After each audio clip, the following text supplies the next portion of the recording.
小明家的玩具火车抛锚了，根本停不下来。然而今天阿绿刚好是小明家的交警。这辆火车，请停下！哦，怎么没什么反应？还掉了一些积木在轨道上，这样再过来会翻车的。这可怎么办？眼看着火车就要过来了，怎么办？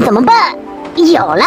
阿绿变成了一个巨型吸尘器，在火车开过来之前，他把轨道上的积木一一的吸了起来。就在这千钧一发之际，火车安全通过，避免了一场大灾难。阿绿可谓是功不可没。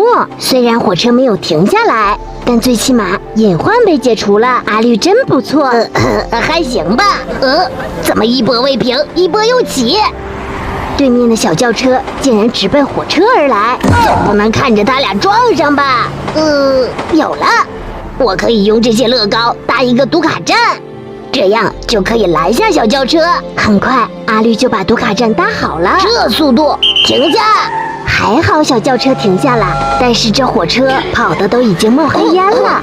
为了确保安全，快从这边撤，快撤！